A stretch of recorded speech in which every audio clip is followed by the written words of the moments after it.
Gentlemen, let's restart. Welcome to session 4 on learning, understanding and interaction. My name is Stefan Leutenegger and I'm a tenure track professor here at TU Munich. I've joined recently, just about a year ago, specializing on the broader area of spatial AI for mobile robots. And it is my great pleasure to chair this session.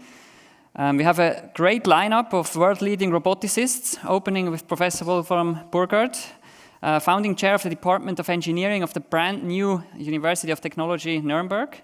And then we'll have Melanie Weiss from Zebra Technologies. We'll have Professor Jens Kober from the Technical University of Delft. We'll then have Professor Giorgio Metta from the Italian Institute of Technology. And then we're going right into the closing remarks and closing discussion with where we are also joined by Professor Seth Hutchinson from Georgia Tech and also Sami Haddadin. And the talks will revolve around central challenges in deploying especially mobile robots and autonomous cars in the real world. So how can robots understand their 3D surroundings that are often unknown and uncertain? How about can they discern human actions and intentions, allowing robots to coexist or even cooperate with humans? And how can robots learn to interact with environment and people, or to actually learn, in fact, through interaction with environment? So we have to expect, I think, or we should expect, a firework of career-long insight and results, but also leaving us with some more questions, I think, about what are still the ongoing challenges and new perspectives. So I really look forward to that, and let us start with the first speaker now. So this is Wolfram Burgard here. It doesn't actually really need an introduction, I think, but I'll still give a quick overview of his career. You may know him from deploying what was possibly the first interactive tour guide robot in a museum. That was back in the 1990s.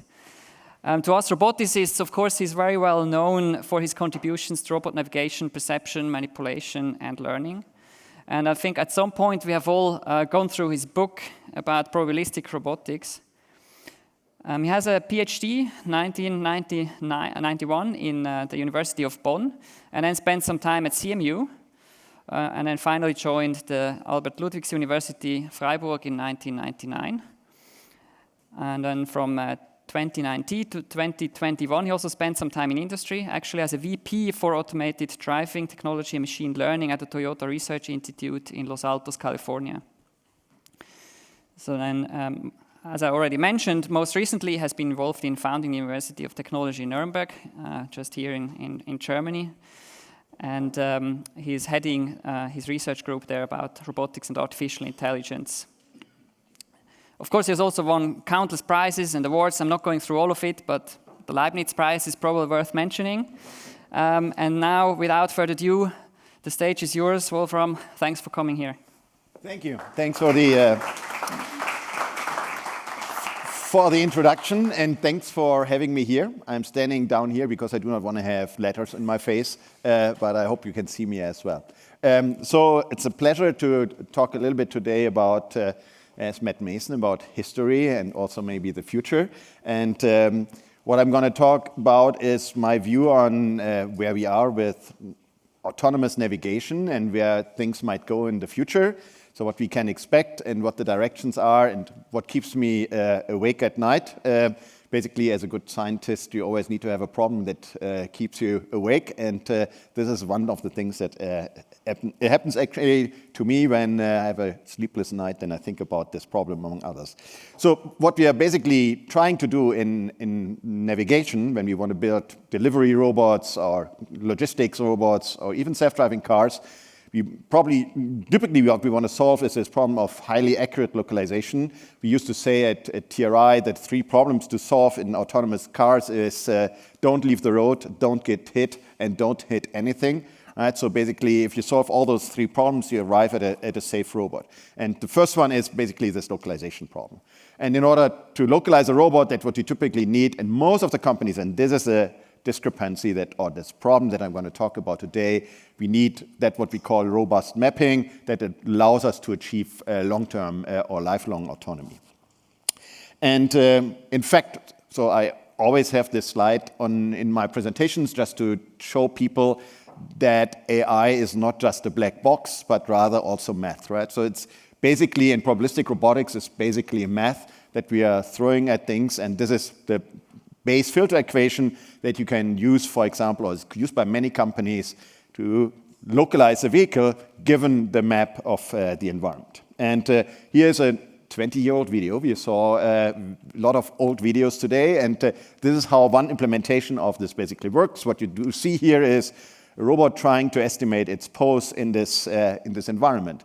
And actually, like 20 years ago, I talked to a German OEM and told them, listen, this type of technology is also able to, to solve the self-driving car problems for self-driving problem for cars. I don't name a name here, but the person actually said, never ever is that going to happen. 5 years later, we arrived at self-driving car initiatives and led by Google and basically which created a revolution in automotive as well. So the key question is like how accurate can you get if you think about industrial processes.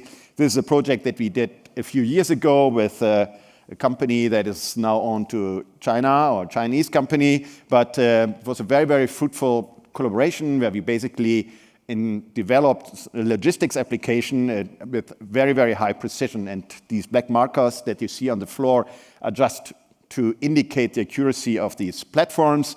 It's actually more accurate than you see here because we had to distinguish also the positioning problem or the positioning accuracy because the robots typically were not able to execute every incremental movement. So the positioning error was actually higher than the localization error in this case.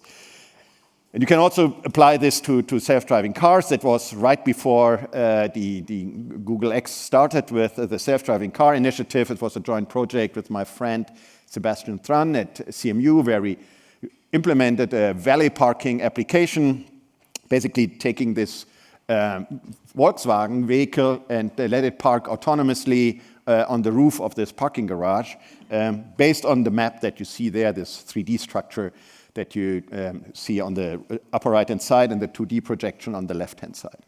And the key idea of this was basically to build a map, use the sensors to localize the vehicle, and then follow the GPS trace as the vehicles had to do in the DARPA Grand and Urban Challenge. So that is where you can get, if you apply these probabilistic techniques for pose estimation, right? But there's this one problem in there which basically means that you do have to build a map, right? And building a map, again, means throwing math at the problem, right? So, and you do have to do what is called solve an optimization problem. And here's one of the videos showing a mapping process in action. This is called Sparse post adjustment, where it shows basically how this map is optimized on the fly while the robot is moving around. Or you can do this even in a batch fashion, if you basically collect all the data, and then optimize this graph that you see in the background. And then you can also go wild and initialize everything with 0, 0, the pose, and a random angle, hoping that in the end the correct map unfolds out of this. And this has been enormously successful, and many self-driving car companies are using this technology to build maps. But this is just a geometric representation thus far. And what drives me on over the past years is that these maps are super useful, and because they basically turn the navigation problem into a geometry problem. Like once we have the map, all we need to do is basically calculate trajectories in these type of maps and let the robots execute them. So this is an advantage, right? So because it simplifies the problem.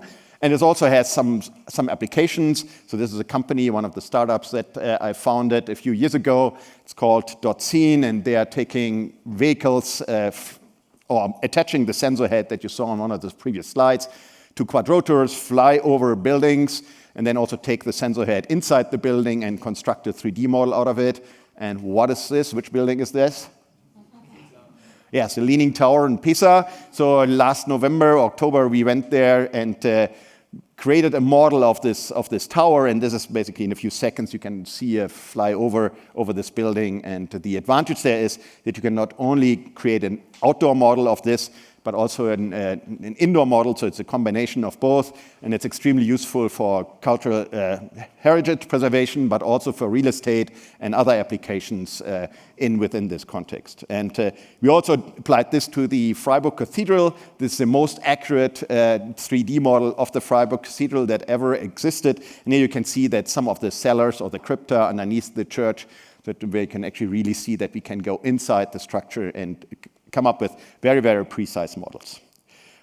And in practice, when you look at self-driving cars, there are other applications of these of such type of models. So here you can, for example, on the top see maps that we at TRI used for localizing the vehicle on the road based on features that you can extract from sensor data, mostly like lane markings or poles.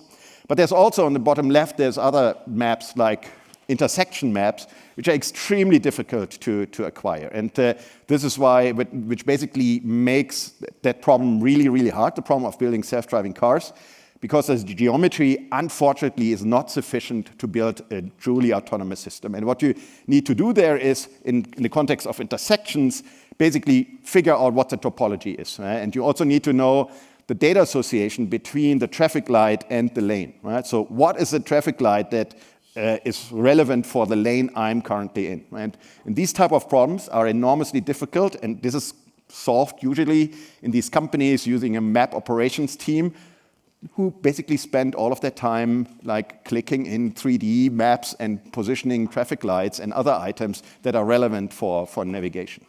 And on the bottom right, there's another map that looks like a ground map. I can only speculate what this is used for. But if I were a scientist, I would basically use this, subtract it from my 3D scan, and basically get all the objects that are on top of the ground for free. Right? So this is another application of these type of maps. The problem now is, right, and there's many others, that these maps actually are also kind of like a curse because they hinder us from like the flexibility that we need for building truly autonomous systems. Autonomous systems that can actually also navigate under adverse conditions. So for example, when the road is covered by ice and water, like as you typically see in winter in the Ann Arbor and Michigan area. Right? So where there's basically no features around that you can use for localization. Right? In this case, right, the key question is, so what can you do in order to keep the autonomy and stay autonomous in such a situation? And in the bottom right, there's a video from a guy called J.J. Ricks, who takes the Waymo car into challenging situations. And this is a picture of 2 cones put on the road that basically, in this tiny little change of the environment, made the car get stuck in the city. Right? So just 2 cones. And so I need to say they are solving this problem in an amazing fashion, but this indicates how difficult it is to actually rely on maps. So while we have developed this technology in the past and are now able to build amazingly robust systems, they are also at the same time hindering us from establishing true autonomy and going from level 4 to level 5. And so one opportunity is to basically do that, what is called change detection. And OEMs like BMW are thinking about, and this is a paper or work that I did together with them a few years ago, think about this as the problem of using the fleet of vehicles to basically capture changes in the environment. And these heat maps that you see here are the trajectories of all BMW vehicles in Northern Europe or in Europe and the US. And you could imagine that you can basically take all this data to identify changes in the world and send an expensive vehicle there to update the maps. And that brings us to the next question, right? If you're really truly able to do this, and if you start doing this, then you want to become very, very efficient. And I consider this as a sort of a slider. Basically, you want to take the time or turn the time down that you need to actually update the map in order to be actual and actually representing the true state of the world. And in the extreme case, you would be able to do this with just one observation, right? And then the question comes up, like, if you can do this with just one perception, like, why do you need a map at all? Right? Because then you can basically build this map from scratch. And so here's a video of features that we extracted, and I'm going to accelerate a little bit because my time is almost over. Like a specific way of like estimating as to whether there truly was a change or not. And then you can get these distributions. Green says no change, red says there's a construction zone or that something has changed there in the world. And whenever the green bar is above this whitish marker, then it basically would say no change, otherwise it says change. And the key question now is, do we really need maps? And what would that mean to build a robot that can actually navigate around without a map? So, and the idea there is to basically use machine learning, and here are some of the challenges that you're faced with in terms of data association, topology extraction. You basically need to be able to do exactly that, what these map operations teams are doing these days, which is enormously challenging. And basically, in the end, that means that your vehicle is able to understand what it sees. And this is a typical data set that you see here, like a vehicle driving in a city. And what you need to do now is basically interpret what the world looks like and what it is, what you see. And so there are different types of tasks that you can think about, like semantic segmentation, instant segmentation. So semantic segmentation labels every voxel or every 3D point according to what type of object that might be. And instant segmentation tells you as to whether this is an object that you care about or not. And then when you combine those two, then you end up having that what is called Panoptic segmentation. And again, right, it's not just the word throwing AI at it. It is developing a complex network and coming up with data sets that can actually be used to solve these type of problems. And once you do this, then you can basically end up having solutions for these type of problems that help you or help the vehicles understand the world in a better fashion. And you can do this then also over time. This is typically also a challenging problem.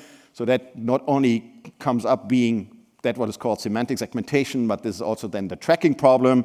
And there's also something that we worked on in the past. And I just want to show you a short video indicating that what you see here is the consistency, for example, of the vehicles over time in most cases, which means that we haven't solved the problem because it's truly hard. But there's no tracker behind this. This is just a network trying to figure out which object in the previous frame is the object that I see in the current frame, and basically solving this data association. It is again this fight between probabilistic approaches that try to solve these problems using probabilistic techniques, multi-hypothesis tracking techniques, versus just throwing a network at it and letting the network do the very same task. And this can also apply this to LiDAR.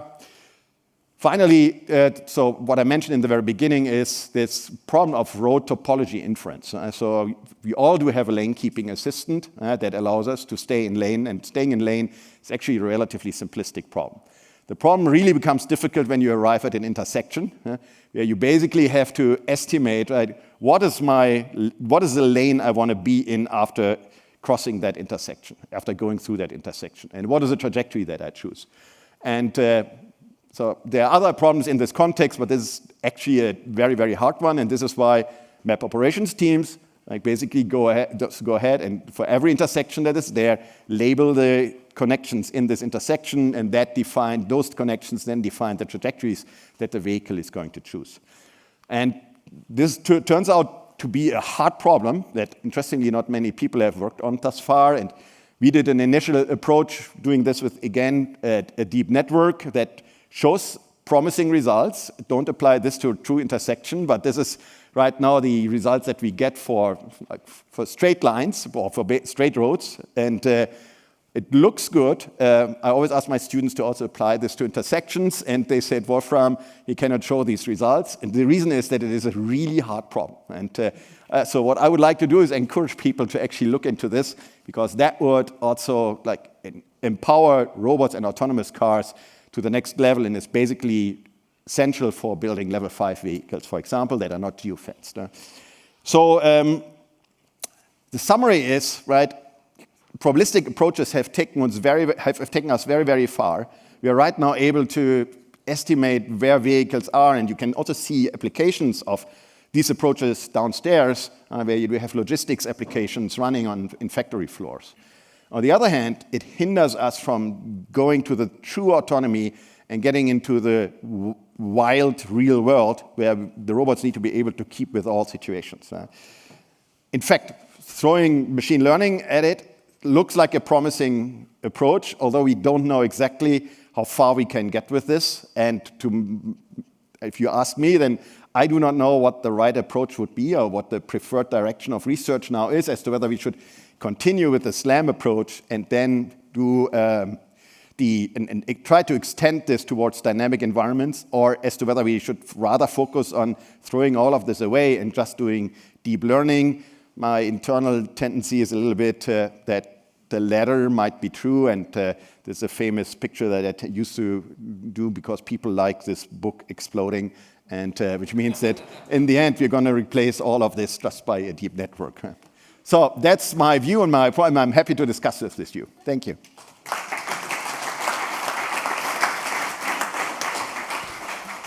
Thank you very much, Wolfram.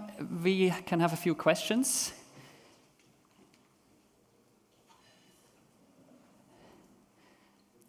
Yes. Yes. There's one over there, and the next one is here. For the tower of Pisa, did you scan indoor, outdoor? Yes.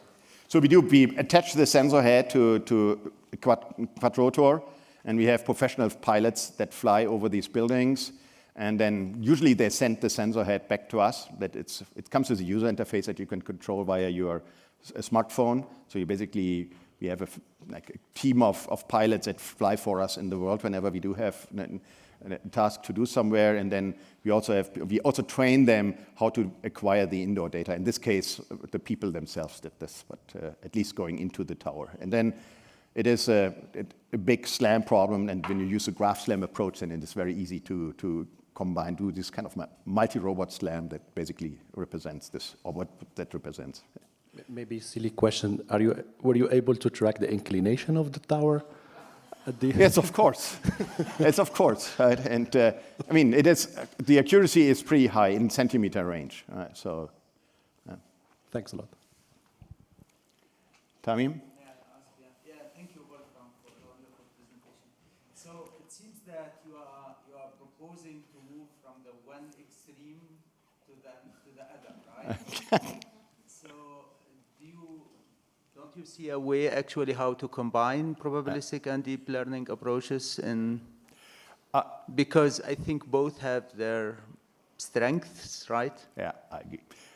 To be honest, I just wanted to be a little bit provocative as well in the very end, and I used to do this also because I think it is sometimes important to try to get out of the comfort zone and do something radically different, and compared to that, what you have done thus far, even when it's potentially super successful. But I think this question, or this task of thinking completely different about, in a different way about a problem is also important. But I completely agree with you. Like, we should go ahead with this. With the SLAM approach as well, although right now there's not many people working on that, what is called SLAM in dynamic environments, or continual SLAM.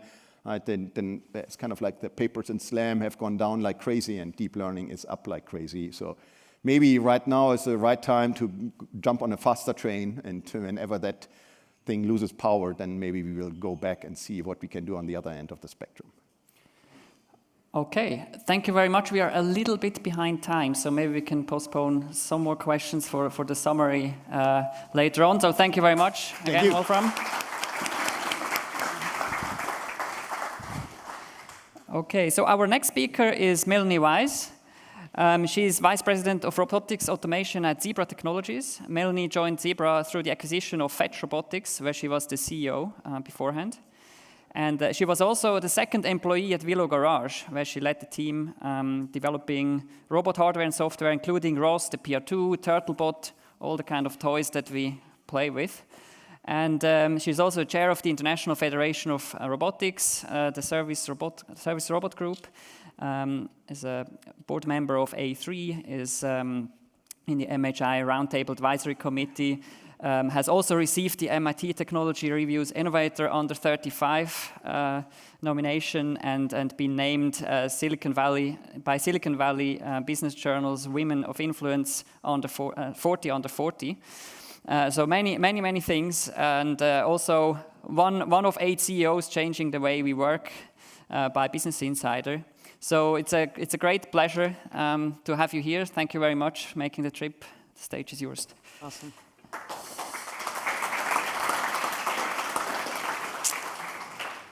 Okay, so I'm going to talk a little bit about whether robots actually need to understand the world to be effective. And I'm going to be showing some of the results of work that we've done over the last couple of years in order to make robots more effective socially in the environments that they work in, especially in practical industry environments, not just research, but engineering. Now, one of the things that I would say is the last 60 years of robotics has shown that we don't actually need to understand the world to be effective, but that's because a lot of what we've been doing is in cages, in very controlled environments, in fixed scenarios, and we're now starting to break out of those cages. We're starting to get beyond the fixed world, and we are starting to interact more and more with the other agents in the environment. And, why did we do that? Because it was awesome, because it was repeatable, because it was scalable, and we were focused on creating increase in throughput. But we did this by putting robots in cages, making them very predefined in their motions, and creating very, very statically optimized workflows. We can weld, we can do all of those things, we can do fast machining. But the fact of the matter is mobile robots are doing this today. They're surrounded by people, they're surrounded by material handling equipment. People are walking up to and interacting with the robots. But not only that, they're in cluttered environments. They have small spaces to be working in. There's lots of other things happening in the environment. People are moving carts, people are moving themselves. And it's very difficult for the robots to behave properly in these environments. And this is largely because the last 20-something years of robotics has left us with something that we all know is sole agent syndrome. The world from a robot's point of view is obstacle, free space. And that leads us in a very greedy view of the world as a robot. We want to get from point A to point B, and we don't care who we get in the way of. It doesn't matter, because we're greedy and we want to get through the world. The problem is when you are in a world with people and other things, this greediness causes a problem, because from a person's point of view, that's their boss, that's their coworker, that's a forklift. And those things and their semantic meaning matter. And when we don't respect the social norms of the environment, we end up in a world in which people feel like robots are too aggressive, that robots are crowding them, that the robot's acting drunk. These are all things that customers have said to me. Melanie, your stupid robot is drunk driving through the warehouse. No one wants to hear that from their customer. No one wants to hear the robot's invading my personal space. But that's what these robots have been doing. And we all did it as researchers. Congratulations. We made a product, and then no one really likes it. And that leaves us in this kind of dystopian future. I mean, this is how people feel about the products that we built sometimes, but we don't want this. We want to figure out how we get to the PR2 hugging world that we all envisioned and that we all work on, It's part of our research, and in fact, we dress PR2 up like a Barney dinosaur. But these are the things that are valuable for us to start talking about and enabling into the devices that we build on a regular basis. And so one of the things that we did over the last year and a half is we started creating an understanding of what the desired behavior is in a numerous set of scenarios. And the reason we did this is because when you look at social norms, they're very ill-defined. A lot of our social norms are based on unspoken etiquette. Some of them are based on rules of the road that you might find when you're driving, but others of these behaviors are actually based on weird social etiquette that we actually struggle to codify and define. And some of this is easy, you know. You have a desired behavior in most cultures and in most places around the world. There's a bias. You either want to go left or right when two things come head on with each other. Now, thanks to the wonderful work of Professor Wolfram, probabilistic robotics leads us to this type of behavior with the robots. The robot encounters a human and decides, 50% of the time I'm going to go left, 50% of the time I'm going to go right. But you know what? People don't like that. And the same with trying to follow behind a person.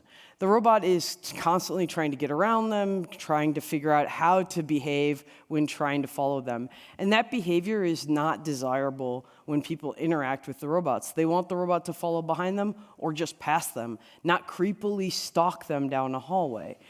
But that's what we get. That is the reality of life. And so one of the things that we did is we spent a lot of time building heuristics that try to enact many of these social norms, such as right biasing. And this is a heuristic that we can switch based on the region of the world. It's very easy to do, but also dealing with things like this. You know, you can't be so extreme that if the right side is blocked, you just give up. You actually have to build a heuristic that allows you to deal with, conditions in which you can't go to the right. Also, how to do fast recovery of unexpected obstacles. One of the bigger problems that we see with sole agent syndrome is we also see kind of a ghost or static view of the world planning that you see in most navigation stacks. Is they will actually not track the dynamic obstacle, not correct quickly enough, and then do a ghost plan around something that doesn't exist anymore. And so we did a full assessment of our navigation stack to try and deal with these kind of idiosyncrasies that you find in standard navigation systems.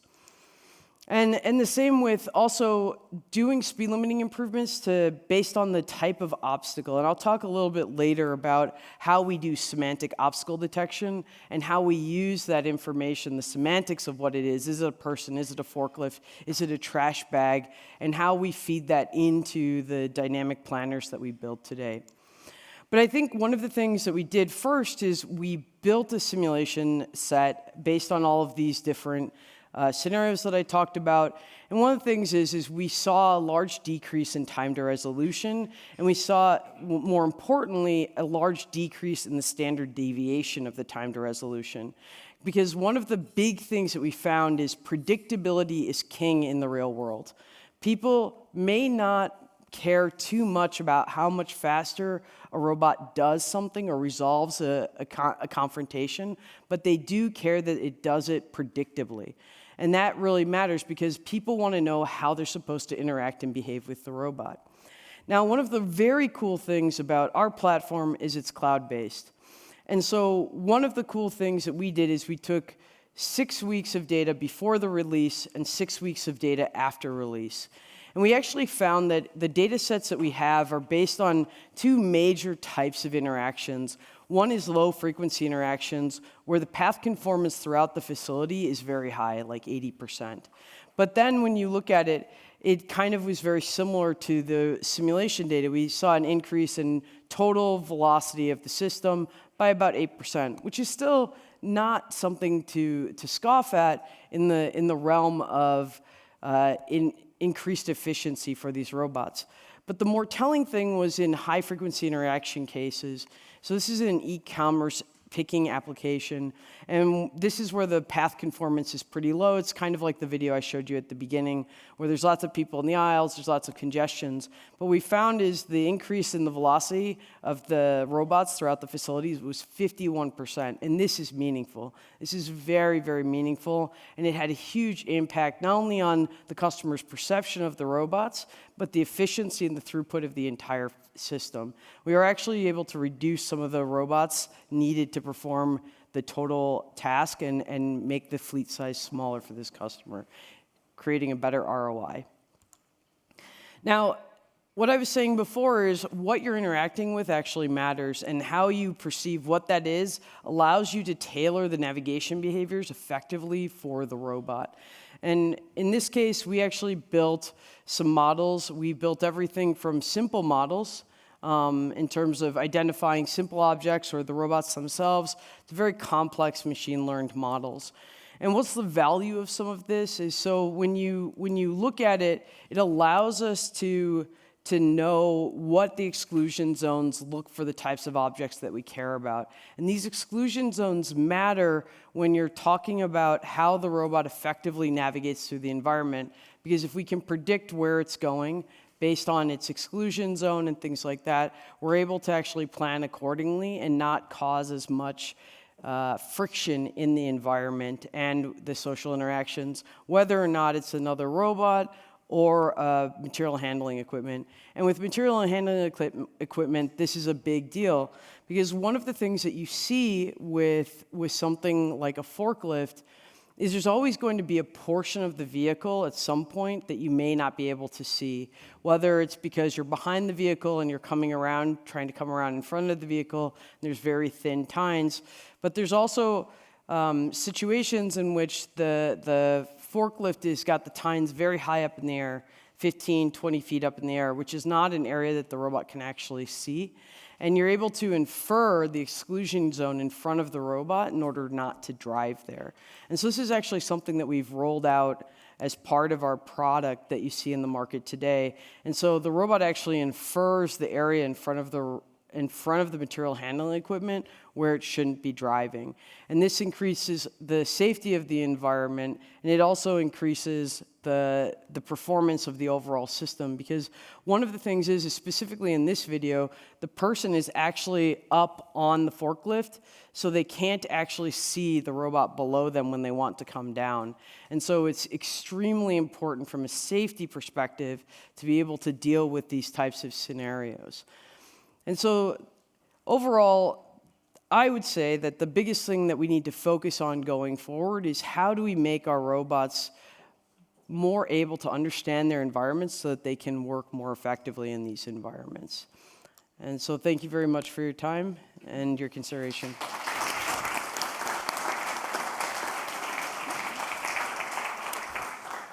Thank you very much, Melanie. Any questions?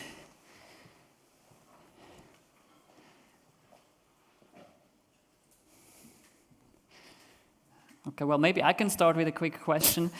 So how do you get, in all of these different applications of mobile robotics, how do you get the mobile robots to actually effectively communicate their own intentions to people so that this kind of evasion can actually be negotiated and it's not just kind of following some predefined learned social norms? Yeah.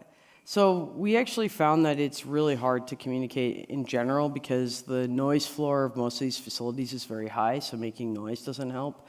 And most of the devices are at ankle height sometimes, and so using lights or indicators.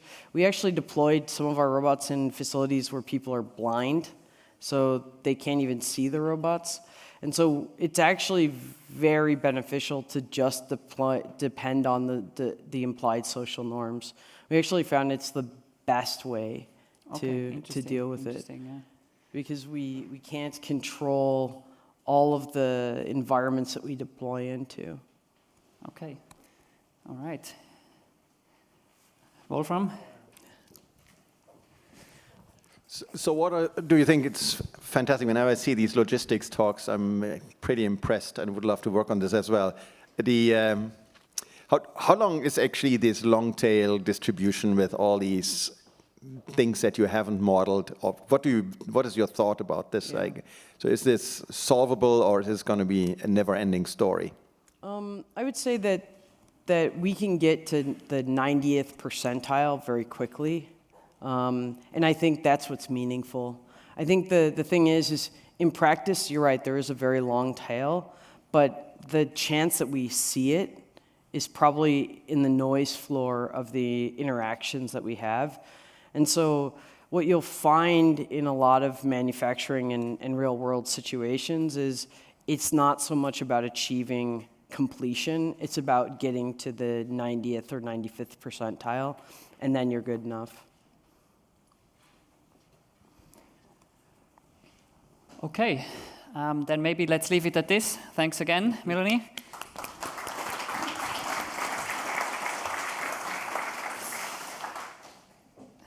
All right, so we're now going actually back to academic speakers. Next one being Professor Jens Kober, who is an associate professor at TU Delft in the Netherlands. He previously worked as a postdoc jointly at the Core Lab in Bielefeld, also in Germany, and the Honda Research Institute Europe. And he graduated 2012 with a PhD degree in engineering from TU Darmstadt and the MPI for Intelligent Systems. And for his research, he received the Georges Giraud PhD Award, Best PhD Thesis of the Year in Europe. Also, he got the 2018 IEEE RAS Early Career Academic Award, and he received an ERC Starting Grant. So many awards and grants, and his research is, of course, well known in the area around motor skill learning, deep reinforcement learning, imitation learning, interactive learning, and machine learning for control. So I very much look forward to your talk. Jens, please. Thanks a lot for the very kind introduction.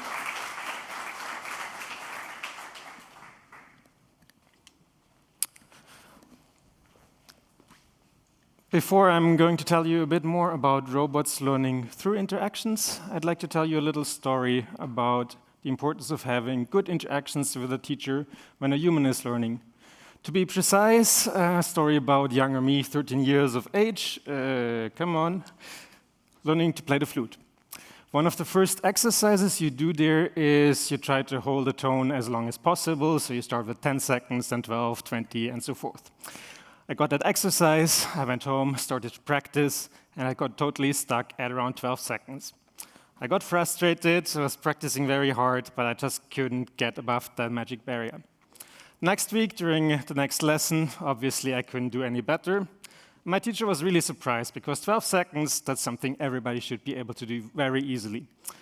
So he had me try out a whole bunch of things, and in the end, he told me, Jens, you're also blowing out air through your nose. Okay, I was very stupid, and then I tried concentrating on just releasing air through my mouth, and I easily doubled my best time. Why do I remember that? Because in hindsight, that was a very obvious mistake. But on the other hand, I think it's a very nice example on why it's important to have good interactions with a teacher that can help you to get unstuck and to learn more quickly. As Stefan was saying, I'm mainly interested in learning motor skills, so that's movements, mainly of robot arms in my case, on the order of a couple of seconds, let's say. One of the most basic motor skills is grasping, and a human child can learn to do goal-oriented grasping with approximately an age of 6 years, so to reach towards an object that he or she really wants to grasp.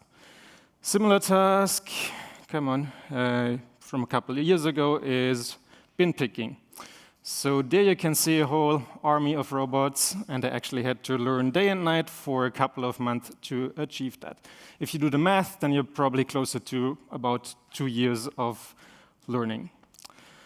We already heard quite a few speakers talk about big data being very expensive, and I think that's a very nice example of really why it's that expensive. It's impressive that you can do that in the real world with robots from scratch, but yeah, it's a couple of years old.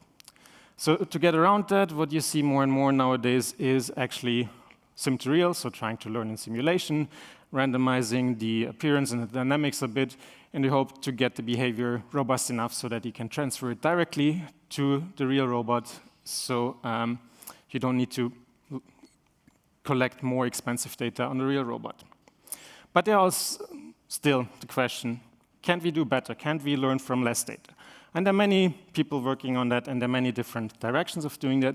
And today, I'm going to tell you about the one I'm most excited about. So why do we actually want robots to learn? Melanie just gave a good introduction about, okay, if they're behind fences and do 24/7 the same thing, that works very nicely. If you're going to Industry 4.0, smart manufacturing, frequent changes in the production process, reprogramming them gets very expensive very quickly. And things get worse if we want to go into other domains. I'm from the Netherlands, so greenhouses and tomatoes are our favorite pastime. There you have huge variability in terms of the objects you want to interact with, the tomatoes, the natural shape and color and so forth, the background, lighting condition and so forth. And if you really want to go into human-inhabited environments, then things get more messy, both literally and figuratively. And that's not even taking into account of interacting with those very unpredictable humans. So Matt showed some very nice examples on restocking in a warehouse setting. I think one of the next interesting domains is actually also doing it in a supermarket. That's still a semi-structured environment. You have the couple of 10,000 different products. You have fragile objects, deformable objects, but there's still quite a bit of structure. You know where stuff is supposed to go. The shelves are standardized. The aisles are standardized, and so forth. And that's pretty easy for people. Lots of high school students doing that to earn some more pocket money. But if you just use off-the-shelf robotic things, it's surprisingly tricky. So how can robots actually learn such motor skills? The initial two examples I showed you were an example of reinforcement learning, where a robot learns from trial and error. But there's also a different and complementary way of learning that, called imitation learning, where you have a teacher demonstrating something, and then a student, or the robot in our case, tries to mimic that, like I'm doing now, mimicking Wolfram to stand down here, not to have all different kinds of writing on my face. So let me give you an example of a combination of using imitation learning and reinforcement learning. The task is to catch the little red ball in the cup. That's my cousin's daughter. She was 10 years old back then. And we had to provide quite a substantial reward in order to make her do the task. So that's how it looks like on a robot. We helped the robot by providing an initial demonstration, and then it's trying to get the ball as close as possible to the cup. And it takes around 50 trials or so until the robot gets the ball in the cup. And after 100 trials or so, it has converged, and it can do that skill very reliably. So we were really happy about that, roughly same order of magnitude. But my talk is about interactions. So really what I want to talk about now is interactive learning. So really getting the human teacher involved while the robot is learning. By, for instance, to provide initial demonstrations, initial instructions, correction, and so forth. So now you're going to see the same task again, ball in a cup. But in this case, we're starting from scratch. And what you can see in the video is that my postdoc is sitting in front of the robot and providing some intermittent corrections, like move more to the right, move more to the left, move faster, move slower. And so they're really working together as a team to learn that. And then it takes only about 20 trials or so until the robot can catch the ball in the cup. So here once more in slow-mo. Okay. So here's a little plot on how that looks like. The ball goes in roughly at that level. The green and the blue line are the interactive learning methods where you have a teacher in the learning loop. And the red line is a reinforcement learning approach where the robot is totally on its own. So for the interactive ones, roughly 20 trials or so. For reinforcement learning, without any interactions, closer to 200. So an order of magnitude slower. Having good demonstrations is very important. So here we were trying to teach a robot to unscrew a light bulb and then put it into this trash kind of thing here. We not only want to be able to reproduce the movement exactly, but it's also supposed to generalize. So for instance, you could move the light bulb holder or the trash to a different location, different numbers of unscrewing movements you need, and so forth. Here we collected about 10 demonstrations, and then from that, the robot could learn to reproduce and to generalize the task. So that's how that looks like. On the top right, you see the little subpart of the movement is currently executing. So for instance, grasping and then screwing and releasing and so forth. And it also learned where it needs to move and when to switch to the next sub-movement in the skill. So I said we needed around 10 demonstrations. That's technically correct, but to be totally honest, what we needed to do is collect a few demonstrations, let the robot learn. We tried it out, and we saw, oh, it doesn't generalize to that situation because we forgot to demonstrate that. So you demonstrate a few more things, combine all the data, let the robot learn again, and we might need to do a couple of iterations. So in practice, already back then, the approach was interactive in a sense. So the obvious question is, why don't we make that more structural? So to really integrate the interactions in a principled manner in the learning process. So here's an example of that. We already taught the robot how to put the cucumber in the correct crate and can generalize to different initial positions. But what we didn't teach it is what happens if you switch the position of the two crates. And then the robot doesn't know any longer whether it's supposed to move relative to the world coordinates, so that would be again down here, or whether it's supposed to move relative to the crates. So what you're going to see here, now it's going to stop and actually request a clarification because it's in an ambiguous situation. We gave it a little push, and now it learned to disambiguate the situation, and from henceforth it can do that autonomously. We also did a little user study on that. So what you always see on the left, KT, that's kinesthetic teaching, that's collecting a whole lot of demonstrations initially, and then letting the robot learn, and LiDAR is our interactive learning approach. For all of those sub-blocks, always lower is better, and you can clearly see that both in terms of demand on the user and the teacher, the interactive method was a lot better, but also our participants largely preferred to teach robots that way.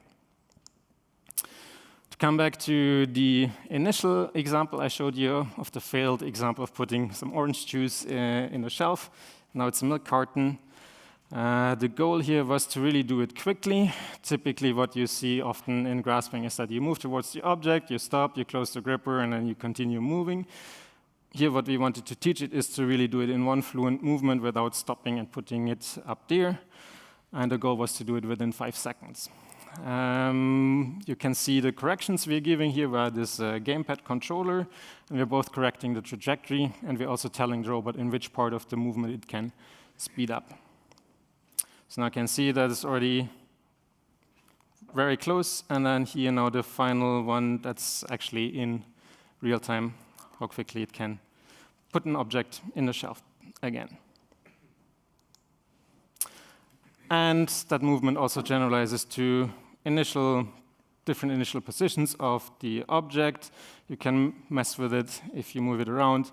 However, also the robot here is aware of what it knows and what it doesn't know. So if you mess with it and it is clearly outside of the data it has seen, it's going to fall back into safe mode and just wait until we provide more information. To come back to my personal story, some very few musicians, self-taught musicians, managed to totally revolutionize the way you play an instrument by inventing totally new techniques of actually using the instrument. But on the other hand, you have millions of self-taught musicians that would have been way better off having a good teacher, to be able to become better musicians, to have less frustrations while they're learning, and also to cause less ear damage to their surrounding.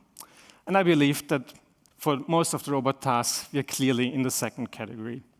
So I hope I could convince you today that giving robots a hand by being good teachers and providing interactions while they're learning is actually one of the ways forward to enable robots to learn efficiently and effectively. So in this way, I hope we can empower robots to support us tomorrow. Thank you.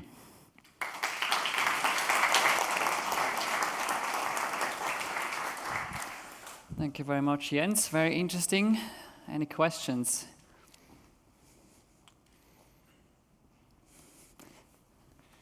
Tamim. So, yeah. So I actually entered the room when you were saying we would like... Yeah, okay, sorry. So you were saying that we would like to learn that at once, so without stopping, grasping, lifting, placing, and so on. This means actually that you are giving up this idea of elementary skills, primitives, and so on in robot learning, right? Or not? I would say it's just a slightly larger skill then, and then still, if you want to do a complete restocking, then you would still want to sequence those individual primitives. I think to really do this that quickly, you really need to treat it as one kind of integrated movement. So specifically for this example, actually the timing of the gripper is pretty imprecise. So we actually also needed to teach it a way to cope or to be robust to this inaccurate timing. And they really need to treat it as a complete sequence. Okay, there's a question in the back. Darius.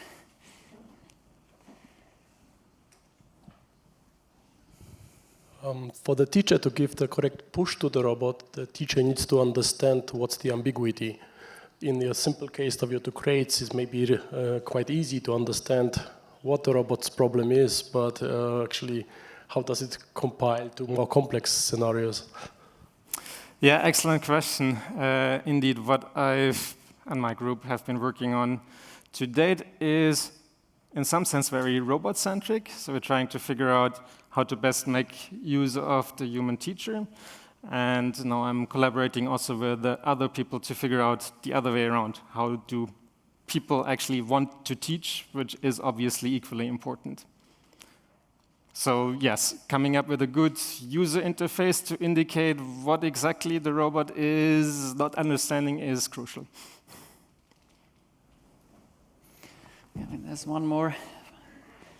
Professor Probabilistic. Combining yours and the last presentation, how about more sensors so the robot understands more of his environment? Would that help your learning? Yes, definitely.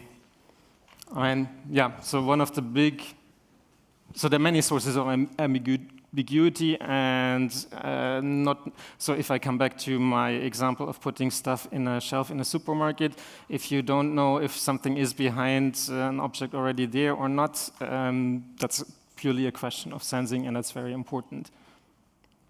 Okay, so we had a question here in the front. Maybe treat this as a last question, and then please.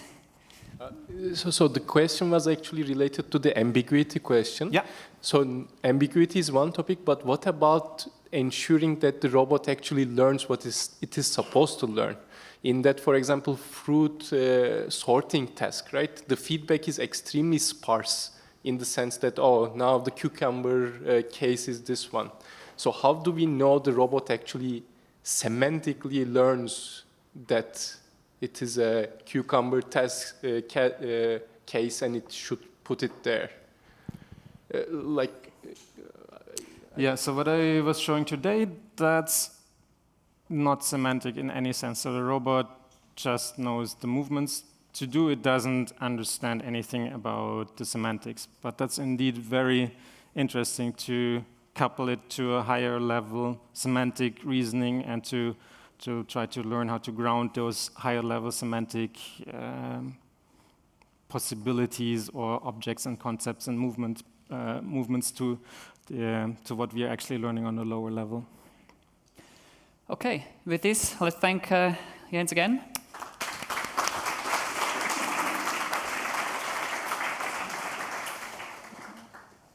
Okay, and then let me introduce the last speaker of the session, which is Giorgio Metta, who is the scientific director of the Istituto Italiano di Tecnologia. He holds an MSc and a PhD in 2000 in electronic engineering, both from University of Genoa.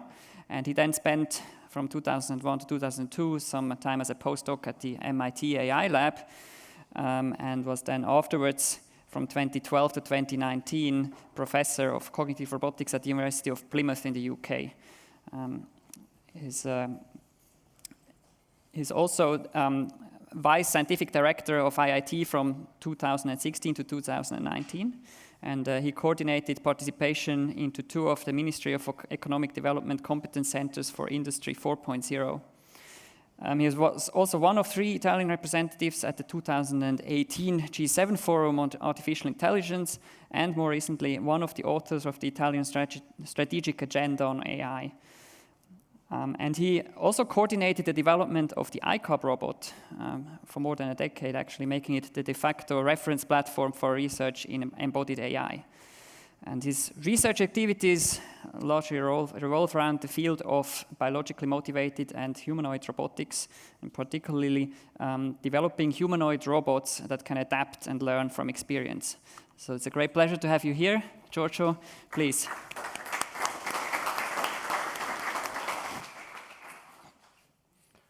So thank you. Now, on the topic of learning, I thought of giving a twist. So instead of going into the details of what we develop on the robots, I'd like to show what we learned by working in robotics and trying to the robots to learn something. Let me start with a bit of history. Once upon a time, because now being a director, I'm not sure I'm longer a roboticist per se. I'm not conducting research since 3 years, unfortunately, but trying to help our researchers to actually blossom.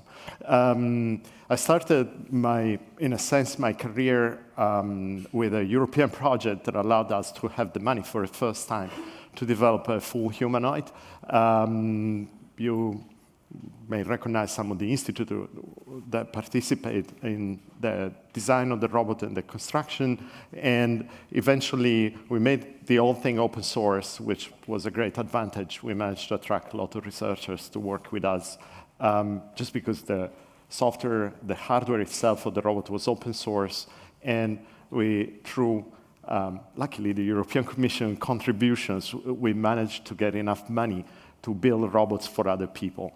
I think this was a nice adventure, and it's still continuing in a sense. There's still requests coming in for people who are willing to use our humanoids for carrying out their research.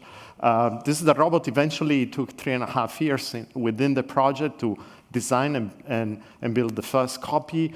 We like to call it our Formula One in a very specific sense.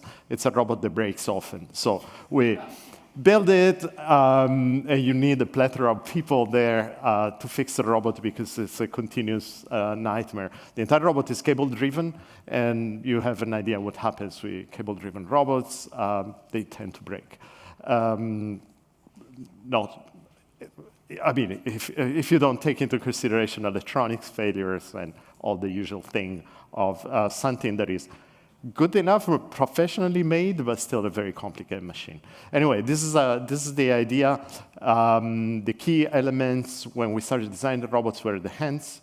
We wanted hands sophisticated enough to study the problem of manipulation.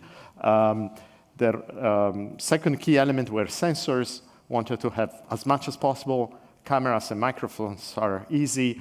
We spent actually another full European project designing tactile sensors for the robot. I think we still have one of the few robots that is entirely covered with tactile sensors, at least in the humanoid domain. I think there are not that many. And as I said, we made everything open source. This led to a number of robots worldwide.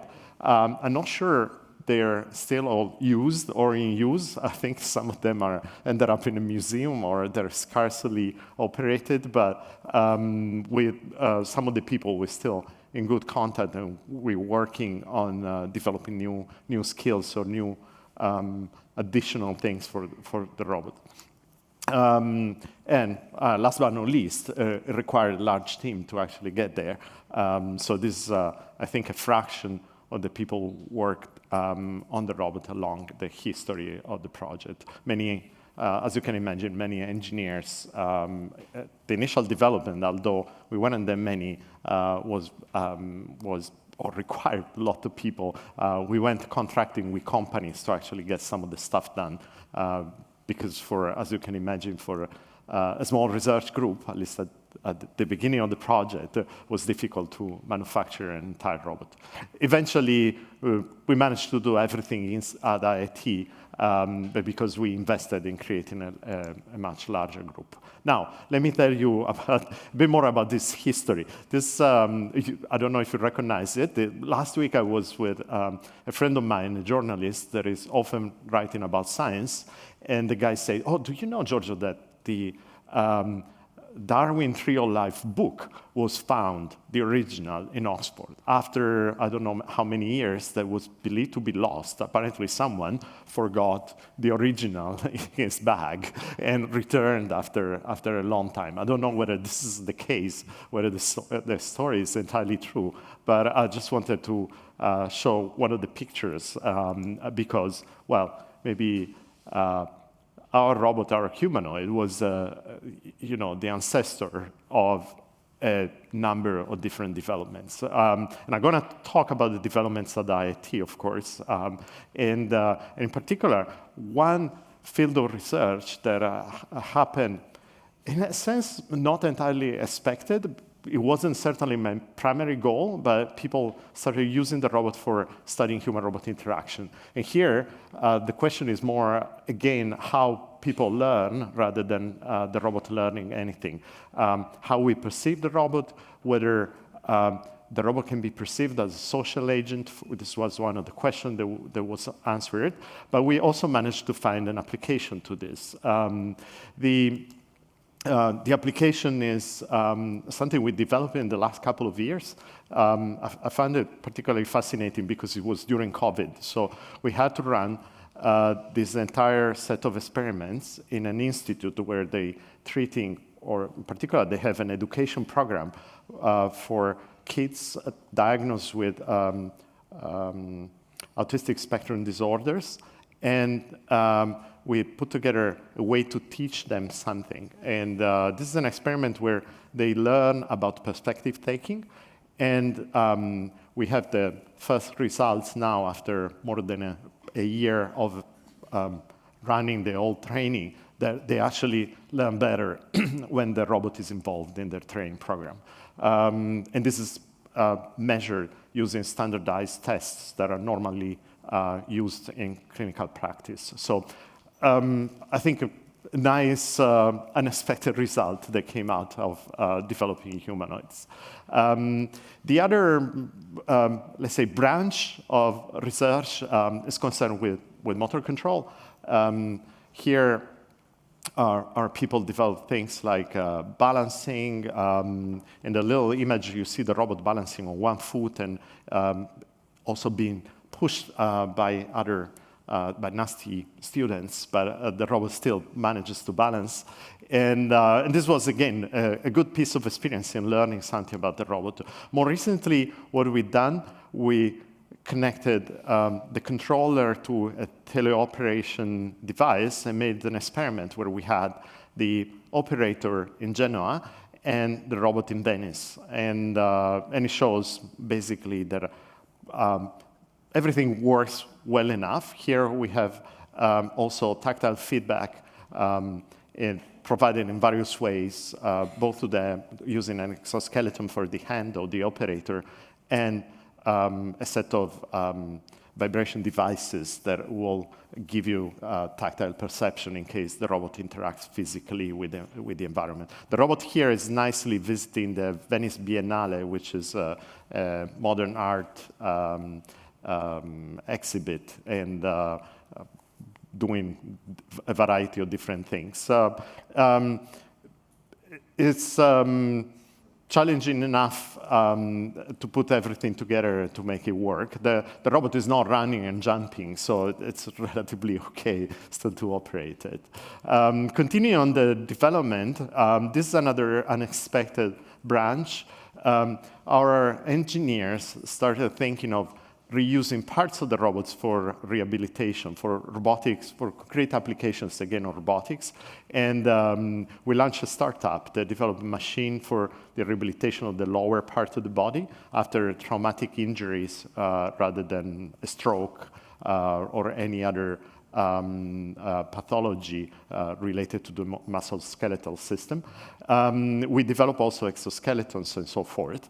But the best is probably this video. This video, sorry for the quality is kind of okay, but it's taken with a cell phone.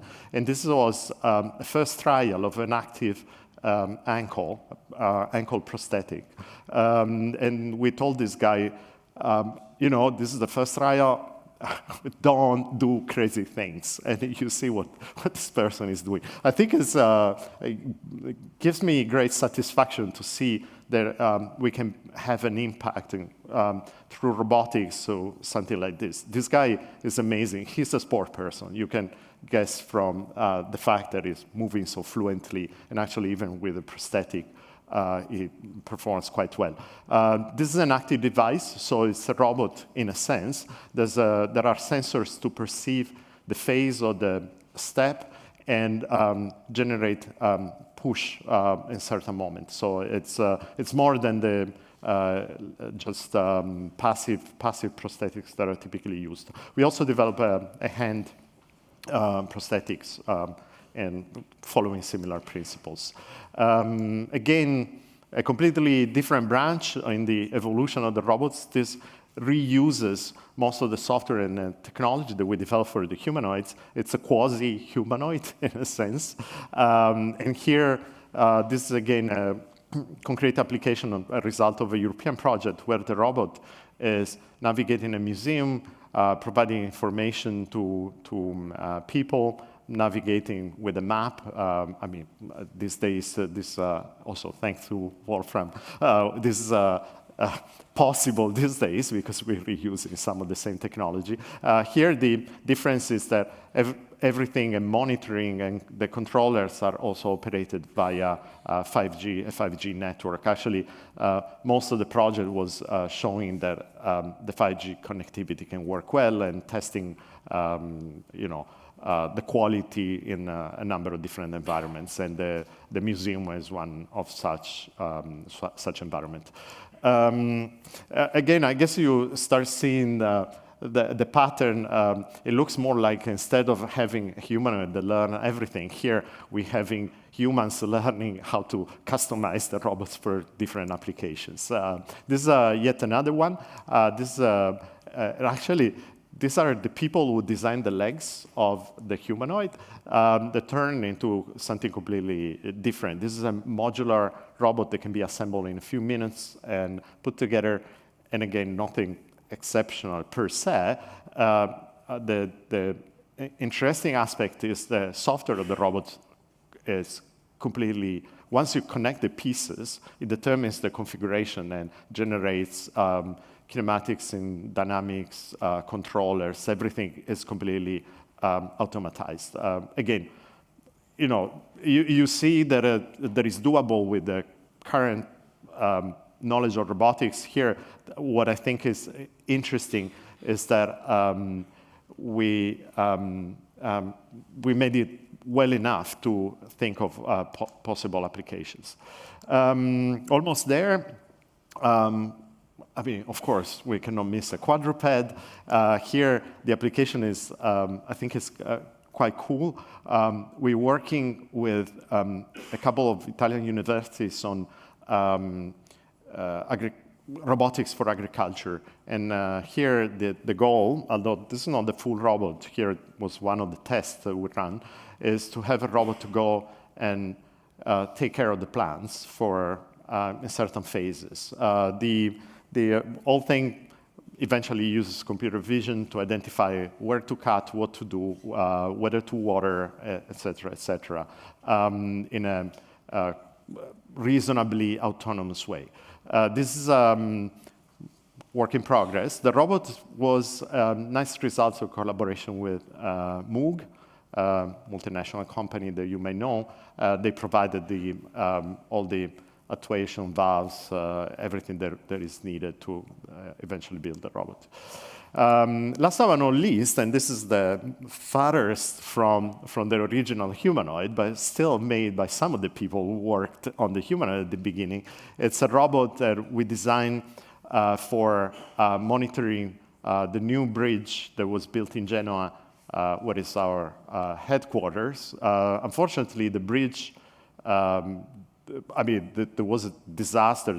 The original bridge fell in pieces in 2018. And after 2 years, there's a new one. And we've been part of the project, not the bridge. We don't do that, but we've been asked to design a system for monitoring the bridge. And we designed this robot. It's the largest we ever built. We had actually to put together a consortium of companies to do it because it's a 13 meters robot, and the main skeleton is made from carbon fiber, and this was made by this company. I think it's quite unique single piece of carbon fiber that has been put together to actually build this robot. Let me finish with something out of the development tree or the evolutionary tree. And this is real. It's a picture of one of our crazy guys who wants to make the humanoid to fly using a jetpack. And we are still testing. It's not an easy task. It's quite complicated. Actually, the turbines are made for model airplanes, but we didn't have any proper specs and engineering parameters. We had to characterize everything, to measure every single thing. And now we're working on the controllers. You can see sometimes there's a mistake in the fuel mixture. You can get flames like that. It's kind of scary. And the output, I mean, the jet that gets out of the turbine is supersonic and about 700 degrees, I believe. So it's kind of challenging also for the robot. You see that the robot is covered with this protection, sort of a new dress for the robot because they need to be protected from the heat and any mishap that can happen while we running the experiments. This is the roof of one of our buildings where we're doing this, and the experimenters are inside the protected container, just to be on the safe side in case something goes wrong. But I think it's a nice perspective for something for the future. These are our principal investigators, so you may recognize some of the names from the robotics community, and I'd like to thank you for your attention.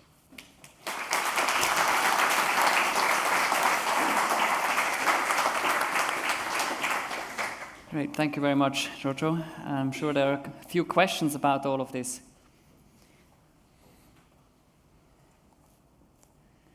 Okay, don't be shy. There's one from Darius.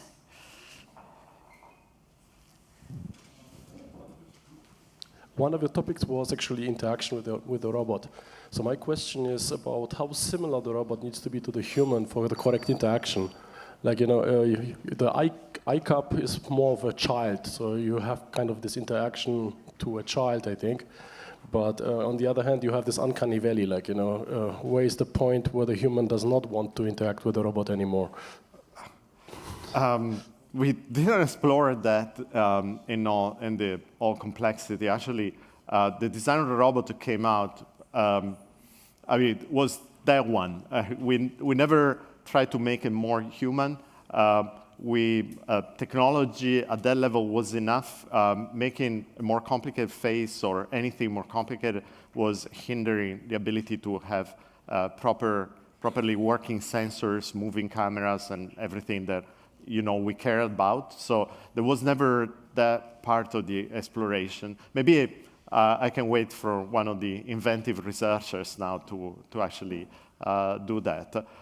Personally, yeah, there was no such a push. And I must say that even at that level, although the face is plastic and it's clearly a robot and metal, the body is visibly robotic, there's a few people that find the robot scary.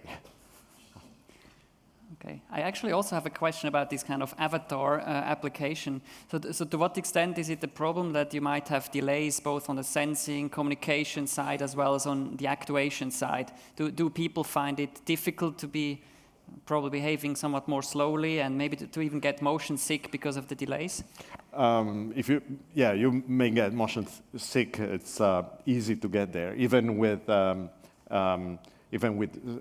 small delay. It's not entirely probable the delay. You can still get motion sick because the way the robot moves and what you see from the movement of the robot. The trick there with respect to the delays when we operate long distances that we encode a few parameters and the robot executes with a certain degree of autonomy. So it's not that you have an encoding of where you want to go, and then the robot executes all the walking and movement patterns autonomously. When you're manipulating, that is the trickiest part. You're not moving very fast, indeed, because of the delays. Okay, very interesting, but very cool application. All right, maybe a final question? Tamim?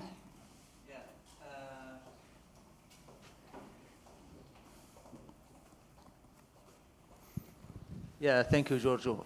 I'm not sure whether I asked this question before, but the goal actually of the project when you started with the iCub was this understanding how cognitive abilities emerge through interaction with the environment and with the world.